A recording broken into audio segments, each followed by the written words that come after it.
Olá, amigos, tudo bem? Este é o segundo episódio da série Vida de Jesus. Espero que esta série venha enriquecer o nosso conhecimento e fortalecer a nossa fé, crendo que em breve o nosso Redentor voltará e nos levará para estar com Ele por toda a eternidade. Jesus Cristo é apresentado no templo como era de costume. Essa prática estava de acordo com a lei que Deus havia dado a Israel e Jesus devia ser obediente em tudo. Assim, o próprio Filho de Deus, o Príncipe do Céu, por seu exemplo, ensina-nos que devemos obedecer. Apenas o primogênito de cada família devia ser apresentado no templo. Essa cerimônia era para lembrar continuamente um evento que havia ocorrido em um passado distante. Quando os filhos de Israel eram escravos no Egito, o Senhor enviou Moisés para libertá-los. Ele ordenou que Moisés fosse à presença de Faraó, rei do Egito, e dissesse: "Assim diz o Senhor, Israel é meu filho, meu primogênito. Deixa ir meu filho, para que me sirva mais. Se recusares deixá-lo ir, eis que eu matarei teu filho, teu primogênito." Êxodo capítulo 4 versículos 22 e 23. Moisés levou ao rei esta mensagem. Mas a resposta de Faraó foi: "Quem é o Senhor para que lhe ouça eu a voz e deixe ir a Israel? Não conheço o Senhor, nem tampouco deixarei ir a Israel." Êxodo capítulo 5 versículo 2. Então o Senhor enviou terríveis pragas sobre os egípcios. A última delas foi a morte do primogênito de cada família, desde o filho do rei até o do mais pobre que habitava a região. O Senhor ordenou a Moisés que cada família dos israelitas matasse um cordeiro e com o sangue do animal marcasse a ombreira da porta. Esse foi o sinal para que o anjo da morte passasse por alto as casas dos israelitas e não tocasse em nenhum deles, exceto os cruéis e orgulhosos egípcios. O sangue da Páscoa representava para os judeus o sangue de Cristo.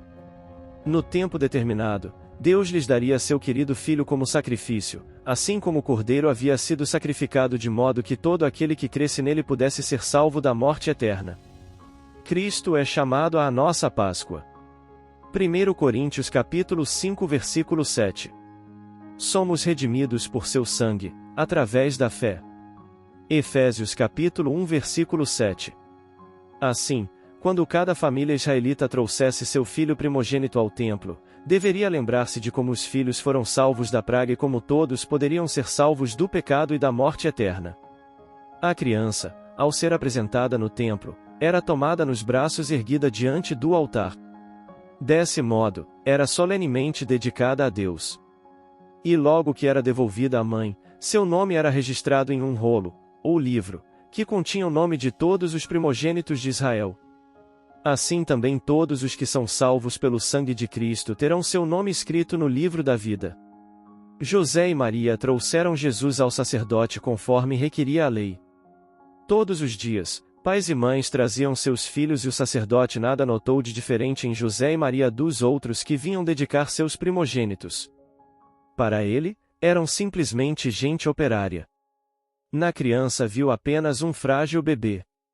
Ele não podia imaginar que tinha nos braços o Salvador do mundo, o sumo sacerdote do templo celestial. Contudo, ele poderia ter sabido, pois se tivesse sido obediente à palavra de Deus, o Senhor o teria revelado. Naquela mesma hora, estavam no templo dois servos fiéis de Deus, e Simeão e Ana. Ambos haviam dedicado toda a vida ao serviço do Senhor, que lhes revelou coisas que não podiam ser reveladas aos orgulhosos e egoístas sacerdotes. A Simeão deu a promessa de que não morreria sem ver o Salvador. Assim que viu Jesus no templo, ele soube que aquela criança era o Messias prometido. Uma luz suave e divina iluminava o rosto de Jesus. Tomando-o nos braços, Simeão louvou a Deus dizendo: "Agora, Senhor, podes despedir em paz o teu servo, segundo a tua palavra, porque os meus olhos já viram a tua salvação, a qual preparaste diante de todos os povos, de luz para revelação aos gentios, e para a glória do teu povo de Israel."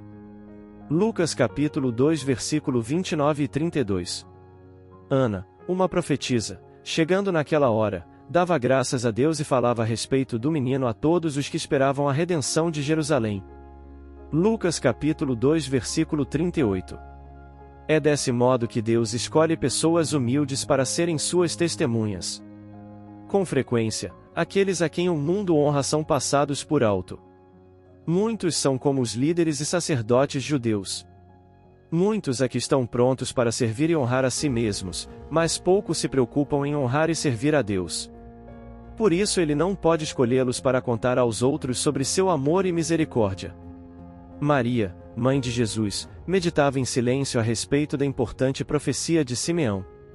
Ao olhar o menino em seus braços, lembrou-se do que os pastores de Belém haviam dito e seu coração transbordou de gratidão e viva esperança.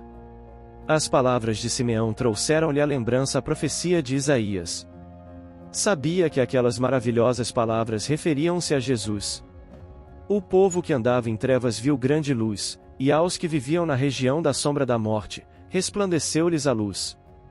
Isaías capítulo 9 versículo 2.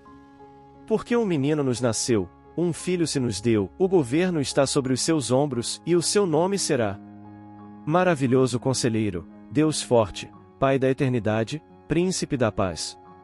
Isaías capítulo 9 versículo 6.